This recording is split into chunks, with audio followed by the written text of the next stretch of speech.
I want you to imagine something with me for a second. Okay. Put yourself in the shoes of someone who is selling their home. You have spent the entire week just absolutely exhausting yourself. Oh, the dreaded prep weeks. Right. You've scrubbed the baseboards until your knees ache. You've decluttered every single countertop. Every surface has to be spotless. Exactly. And you've hidden every visible sign that a messy, breathing human being actually lives in this space. No mail on the table. Right. No mail, no shoes by the door.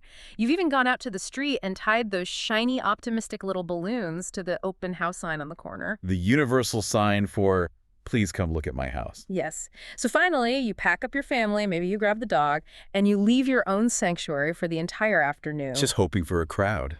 Exactly. Just hoping that a swarm of eager buyers is going to march through that front door and kick off this massive bidding war. And then reality hits. Right. 3 hours later, you get the update from your real estate agent. And how many people actually showed up? 3. Maybe 4. That is so painful. It is. One of them just wanted to use a bathroom. One was a neighbor from down the street who is, clearly just being nosy. Naturally. One asked 100 questions but isn't even pre-approved for a mortgage. And the last one, well, maybe they looked genuinely interested, but they didn't leave a number. So frustrating. If you are that seller, you are probably sitting in your car down the street wondering, is this a total failure? Was all that scrubbing for nothing? Exactly. Was all of that effort for absolutely nothing? Or is there some kind of hidden mechanism at work here that you just aren't seeing? That feeling of sitting in the car, wondering if you just wasted your entire weekend, is such a universally frustrating experience for anyone who has ever tried to sell a property. It really is. And it perfectly frames what we are exploring today. Welcome to our deep dive. We are looking at a truly fascinating article from Jamaica Homes. A really great piece. It is simply titled, "Do Open Houses Still Matter in Jamaica's Property Market?" And it takes a hard look at this deeply ingrained real estate tradition. It asks the tough questions. Right. It asks whether it actually delivers results, or if we are all just acting out a script from a bygone era. Our mission today is to figure out if the traditional open house is just this outdated ritual we cling to out of habit. Or if it's doing something else. Right, if it is quietly doing a lot of heavy lifting behind the scenes. And we are going to use the unique Jamaican real estate market as our specific lens to examine this. It's the perfect environment to test this theory. I think what drew me to this topic is how much the physical open house mirrors or maybe contradicts our modern digital habits. Because we do everything online now. Absolutely everything. We date online, we order our groceries online, we even take 3D virtual tours of houses online. So physically walking through a space feels almost duress. Delightfully retro. Yes. The idea of physically walking through a stranger's house on a Sunday afternoon almost feels like going to a video rental store to pick out a movie. It's a very analog experience in a digital world. Exactly. But the big question is whether it's actually obsolete. And while we are technically talking about real estate today, the core of this deep dive is really about human behavior. The psychology of it all. Precisely. We are analyzing how people network, how communities share information, and how cultural traditions have to adapt to local realities in order to survive. And Jamaica is such an interesting case study for that. The Jamaican market is incredibly dynamic. It provides the perfect backdrop to analyze how older, analog business strategies collide with a modern, digital world that expects instant gratification. Okay, let's unpack this. Because the article drops a statistic right near the beginning that completely stopped me in my tracks. I know exactly which one you mean. It reveals that across the broader real estate industry, only about 2% to 5% of homes are actually sold directly because of an open house. It's a staggering number. Think about that for a second. 2 to 5%. That means if you hold an open house, there is a 95% chance or higher that the person who eventually buys your home is not going to be someone who just wandered in off the street that Sunday afternoon. Which is hard to swallow for a seller. When I read that, my immediate thought was, why on earth are we still doing this? Right, in any other field. If a marketing strategy failed 95% of the time in any other industry, it would be abandoned overnight. What's fascinating here is the paradox that immediately follows that statistic. The attendance numbers. Exactly. You are looking at a direct conversion rate that is staggeringly low. 2 to 5% sounds like a terrible return on investment for the seller's time, the cleaning, the displacement. All those shiny balloons. All the balloons. But The same research shows that about half of all buyers attend an open house at some point during their property search. Half of them. Half of them. So you have a tool that almost everyone uses, but hardly anyone buys directly from. It seems like a massive contradiction. The source material explains this by pointing out that the buying journey today doesn't start on the sidewalk. It starts on a screen. You don't just stumble upon a house anymore. Not at all. You aren't discovering the floor plan or the backyard for the first time when you walk through the front door. Long before a buyer ever steps foot inside a physical property, they have already spent weeks, maybe months, obsessively browsing listings online. They know the house better than the agent does sometimes. Exactly. They have compared neighborhoods, they have scrutinized the price history, they have looked at the property on digital maps to see how close it is to the nearest grocery store, the local schools, or the highway commute. They've zoomed in on the street view. Yes. By the time they actually pull up to the open house, it is not the beginning of their journey. It is merely a checkpoint. That makes so much sense. They are there to confirm what they have already seen on their phones. They want to know if the natural light is actually that bright or if the photographer just used a great lens. It's like when you spend an hour poring over the menu of a new restaurant online before you go out for dinner. A perfect analogy. By the time you actually sit down at the table, you aren't really browsing the menu to see what they have.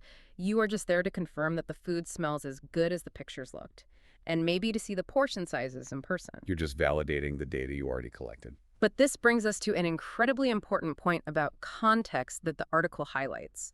The traditional open house, the balloons, the directional signs planted at intersections, the casual Sunday afternoon drop-in is largely an imported tradition. Very much so. It is a staple of North American real estate culture. If you look at the history, it was literally designed for these sprawling suburban neighborhoods in places like the United States or Canada post-World War II. Those classic grids. Yes, you had these massive tracts of homes built on predictable grids, and it was incredibly easy for a prospective buyer to just drive around on a Sunday, hop from one open house to another, and casually compare 4 different properties in the exact same zip code before dinner. That North American model relies heavily on accessibility and serendipity. It assumes that foot traffic and street-level visibility are the primary drivers of discovery. But Jamaica isn't built like a post-war American suburb. Exactly. When we apply that exact same template to the landscape in Jamaica, we encounter immediate structural friction. The physical landscape just fights back. If you look at major areas like Kingston, Montego Bay, or Mandeville, the housing reality is entirely different. You aren't typically dealing with endless rows of highly accessible suburban cul-de-sacs where anyone can just drive up and park on the lawn. Right. A significant portion of premium properties in Jamaica are located within gated communities.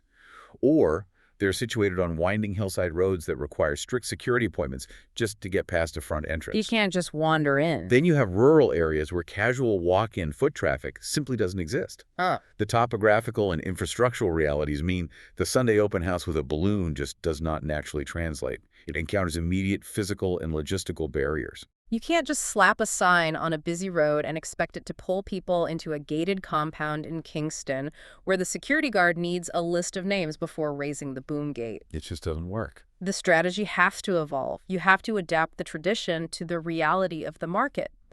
And the reality of the Jamaican market, according to the source material, is deeply rooted in personal connection and community networks. This is a crucial distinction. The article makes this beautiful point about how, while digital platforms definitely dominate the initial search, Jamaica still retains something that a lot of massive, highly digitized global markets have totally lost. The power of talk. Yes, the incredible power of informal, personal communication. In Jamaica, major property decisions are heavily influenced by channels that completely bypass online algorithms. It's not just about the Zillow search. We're talking about the profound impact of family conversations at the dinner table. We are talking about word-of-mouth networks within church communities or recommendations passed around the workplace water cooler. And we can't forget the diaspora. Crucially, we have to consider the massive economic influence of the Jamaican diaspora. You have significant populations of Jamaicans living overseas in London, in Toronto, in New York, who want to invest back home. For rental income or a vacation spot? Exactly. Or a future retirement home. Because they cannot physically be there to walk through the property themselves, they rely entirely on their local network. They send an aunt, a cousin, or a trusted friend to the open house to act as their proxy. It's the butterfly effect of real estate. That's a great way to put it. Someone wanders into an open house. Maybe they have zero intention of buying the place for themselves, but they go to work the next day and mention it to a colleague who then mentions it to their cousin living in London who has been looking for exactly that kind of investment property in that specific parish. You cannot capture that kind of complex social transaction in a quick 2 to 5% success statistic. Right. It completely breaks the metric. Those informal multi-step outcomes rarely show up in the direct conversion data, but they are the absolute lifeblood of how business actually gets done in relationship-driven cultures. So the open house is really a catalyst. The open house in this context is less of a direct sales floor and more of a broadcasting node. It is a physical anchor point where information is injected into the local social network, trusting that the network will distribute that information to the right ultimate buyer wherever they happen to live in the world. Here's where it gets really interesting, though, because if we look at the open house from the perspective of the real estate agent rather than the seller, there is a bit of a secret hidden in plain sight. A very poorly kept secret in the industry. Right. We just talked about how sellers exhaust themselves preparing for these events, hoping beyond hope to sell the house. But the article reveals that for the agents hosting these events, open houses are often less about selling that specific piece of property and much more about meeting potential new clients for future transactions. It is the quiet reality of the profession that the source material brings into the light. It makes total sense when you think about it. When an unrepresented buyer, meaning someone who is actively looking for a home but hasn't yet signed a contract with a real estate agent, walks through the door of an open house, a unique business development opportunity materializes for the person hosting. It's a warm lead walking right into their lap. A conversation starts. The buyer asks questions about the local market trends or mentions they're actually looking for something with a slightly bigger yard. Contact details are exchanged. And the numbers back this up. The data suggests that about 1 in 20 buyers actually meet the agent they eventually use to purchase a home through an open house interaction. 1 in 20. So from a pure business development perspective, capturing 5% of your future client base through weekend events is an incredibly valuable pipeline for a realtor. It's essentially live networking. But instead of being at a stiff corporate conference room mixer wearing a name tag, you are networking inside someone's living room over complimentary bottled water. Much more relaxed. You are demonstrating your expertise in real time. Yeah. But I appreciate that the article doesn't just gloss over the mechanics of this. It dives into the friction this dynamic can cause. The ethical side of things. Let's say I walk into an open house and I tell the hosting agent that I really love the property, but my own agent couldn't make it today. This raises an important question regarding professional ethics, which the source material addresses very candidly. There is a palpable tension inherent in this setup. It sounds super awkward. Is it acceptable practice to collect contact information and essentially prospect for new clients during an open house that is being hosted by another agent? Or when the visitor already has representation? Right. Where is the line? How aggressively should an agent pursue a walk-in visitor who casually mentions they're working with someone else, but perhaps expresses dissatisfaction with how their current search is going? That puts everyone in a really awkward position. If I'm the hosting agent, my primary fiduciary duty is to sell this house for my client. Absolutely. But if I see an opportunity to land a buyer who might purchase a different house with me next month, the temptation to pitch my own services has to be massive. The industry relies on a delicate framework of unwritten rules and professional etiquette to manage this. I imagine not everyone plays by those rules. Some agents view any attempt to engage a represented buyer as highly uncomfortable and a borderline violation of professional boundaries. Others view it simply as the competitive reality of a high-stakes, commission-based sales environment. It's a tough balancing act. Navigating that dynamic requires an extreme level of professionalism. The open house isn't just a physical space, it's a professional intersection where different interests collide in a very condensed time frame. The seller's interests, the agent's interests, the buyer's interests. Exactly. The seller's desire for a quick sale, the hosting agent's need to build a client roster, the visiting buyer's search for the right home, and even the interests of absent agents, all in one living room on a Sunday afternoon. Let's pivot to my absolute favorite part of this deep dive. The neighbor. Yes. We have to talk about the visitors who have absolutely zero intention of buying anything and who don't even have a cousin in London looking for a place. They just want to look around. The article notes that half the people who show up are often just neighbors. And I love the specific quote the author uses to describe this demographic. They say that for some people, attending open houses in their area is a weekend hobby, acting as, quote, Jamaica's unofficial version of Netflix, except the episodes come with tiled floors and granite countertops. That's so accurate. I laughed out loud when I read that. We all know that neighbor. Let's be honest, depending on the house, you or I might be that neighbor. Guilty as charged. Sometimes you just want to see what the folks down the street did with their kitchen renovation or see if their landscaping is better than yours. It is a very humorous observation, Yeah. and one that resonates globally. At first glance, an agent or an exhausted seller sitting in their car might view these nosy neighbors as a complete and utter waste of time. Just tracking in dirt. They are tracking dirt onto the freshly mopped floors, asking irrelevant questions, and drinking the complimentary beverages without any financial capacity or intention of making an offer. They sound like a nightmare for the seller. It is easy to see them as a nuisance, but the source material reframes this brilliantly. How so? In a society like Jamaica, characterized by strong, tight-knit community ties, those curious neighbors are actually incredibly valuable assets. They effectively become informal, unpaid ambassadors for the listing. Because information is a currency, and they are about to spade it. Exactly. They go back to their own house, they call their family, they talk to their friends at the grocery store, and suddenly the entire social network of that neighborhood is aware of the property's features, its condition, and its asking price. Exactly the point.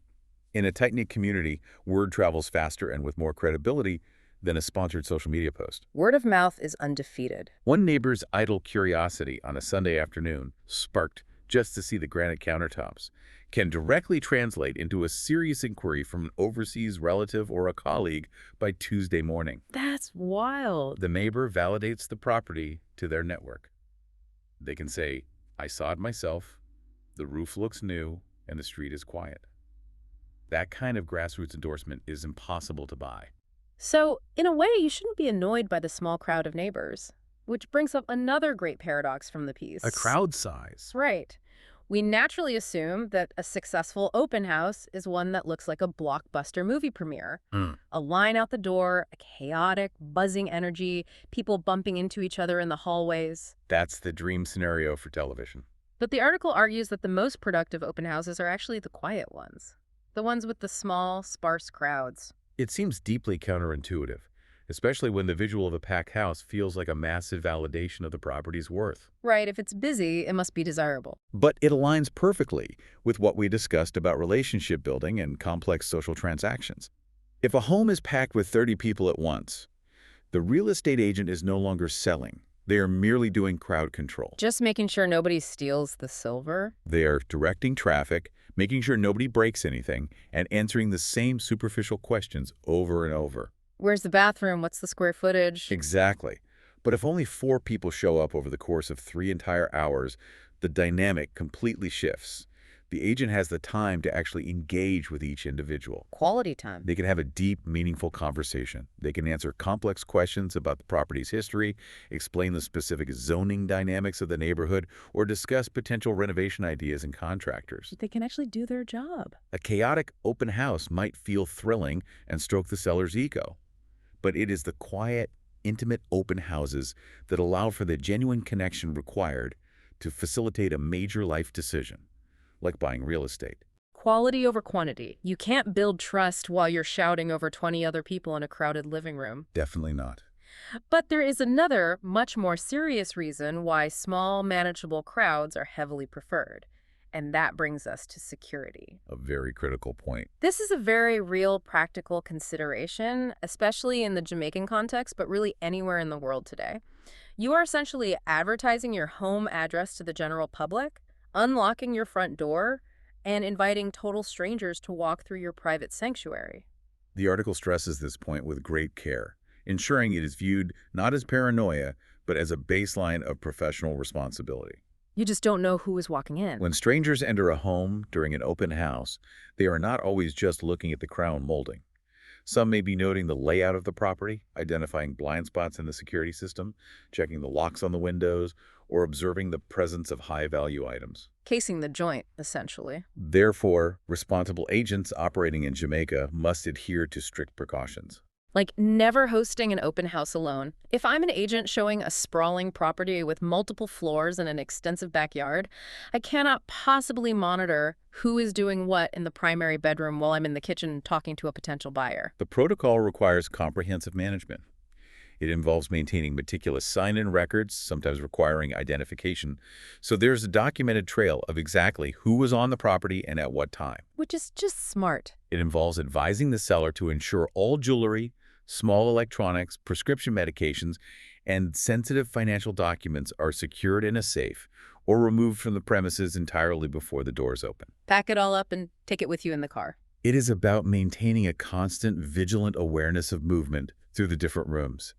These security realities make the massive, chaotic open house not just ineffective for sales, but a genuine liability. It protects the seller's physical property and it protects the agent's personal safety. It's just smart, necessary business. Completely necessary. So, with all these caveats, the incredibly low direct sales rate, the logistical hurdles of gated communities, the ethical friction of networking, and the strict security protocols required, when do open houses actually work? Good question.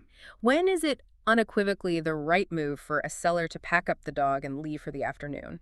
The article outlines a few specific scenarios. The first is timing, right? The very first weekend a new listing hits the market. Yes, that is when curiosity is at its absolute peak. Buyers who have been stalking the online listings for months waiting for something fresh are going to want to pounce immediately. Timing is certainly a primary factor for generating momentum. The other scenario where physical open houses truly prove their worth is when a property possesses unique, intangible qualities that two-dimensional photographs or even 3D tours simply cannot capture. The feeling of a place. A camera lens, no matter how advanced, has distinct limitations.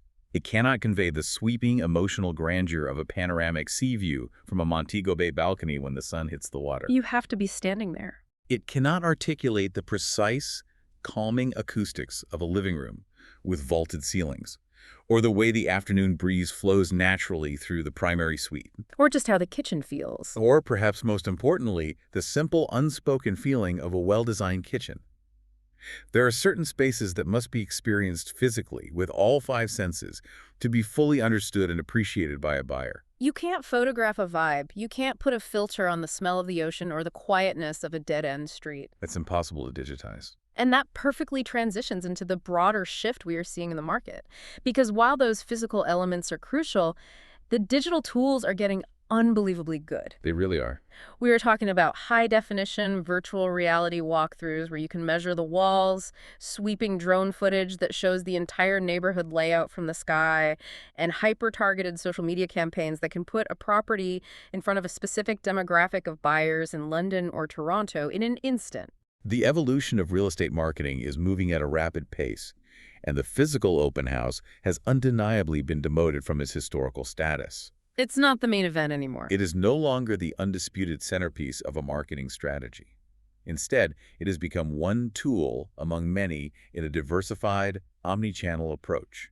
A piece of the puzzle. The most successful agents do not rely on a single point of failure. They build momentum from multiple directions simultaneously. Leveraging the global, instantaneous reach of the internet, the targeted engagement of social media, the grassroots power of local community networks, and the physical reality of property viewings. The digital and the physical have to work in tandem. They complement each other.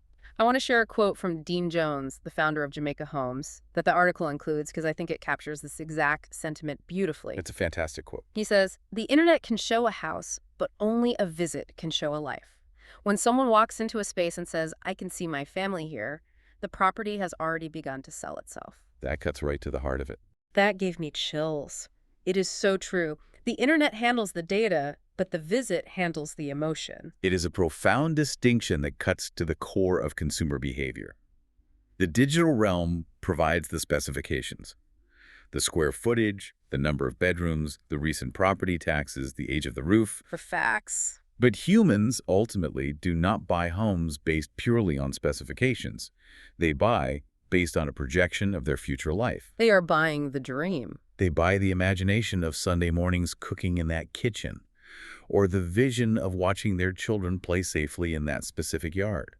The open house, when executed correctly and in the right context, is the physical stage when that imagination is allowed to play out in real time. So what does this all mean? We started this deep dive with a hypothetical seller, tired from scrubbing baseboards, sitting in their car wondering if the three people who showed up meant the whole endeavor was a colossal failure. A very relatable seller. The ultimate takeaway from the Jamaica Homes piece is that the question isn't really, do open houses work? That's the wrong framework entirely. The real question is, are we using them wisely? If an agent simply hammers a sign into the grass on a Sunday morning, posts generic update on social media, and waits in the living room with their fingers crossed, the results will almost certainly be disappointing. That's just hoping for a miracle. That is a passive strategy in an active, demanding market. But if that same open house is integrated into a comprehensive, thoughtful campaign, one that respects the local Jamaican context of gated communities, prioritizes strict security, leverages aggressive digital promotion beforehand, and actively utilizes community outreach to engage the diaspora, it remains a highly valuable instrument in the toolkit. It's about persistence and strategy. Yeah. It's about not giving up when only 4 people show up, because you never know if one of those 4 is the nosy neighbor who is going to call their cousin in Toronto tomorrow morning. Exactly. Dean Jones wraps up the article with one last thought that really drives this home. He says, every property has a story waiting for the right person to read it. A realtor's job is simply to keep opening the door until that reader arrives. If we connect this to the bigger picture, it leaves us with a truly fascinating trajectory to consider for the future of real estate. Where do we go from here? As we just discussed, digital tools are advancing rapidly. Imagine a point in the near future where virtual reality and drone technology become so impeccably flawless that the visual and special aspects of buying a home are completely solved from thousands of miles away. Like Matrix-level perfection. A buyer in the diaspora could put on a headset and see every single scratch on the floorboards, measure the height of the counters, and look out the window with perfect clarity. Okay, so if the visual is perfect online, why go in person? Exactly. If the internet eventually perfects the visual experience, will the physical open house of the future abandon the visual element entirely? Will we see a paradigm shift where agents stop trying to sell how a house looks and exclusively market the sensory and emotional experiences that technology can never digitize? That is a wild thought. Imagine attending an open house, not to look at the walls, but specifically to evaluate the acoustic echo of the living room, to physically feel the specific humidity of the ocean breeze in the backyard, or to intuitively gauge the ambient, unspoken energy of the neighborhood. The open house might evolve from a visual showcase into a purely sensory exhibition. Oh, I absolutely love that concept. The open house of the future as a sensory exhibition. You weren't there to see it. You were there to feel the temperature of the floors, to hear the ambient street noise, to smell the salt in the air. Exactly. That is an incredible thought to leave on. Thank you so much for joining us on this deep dive today.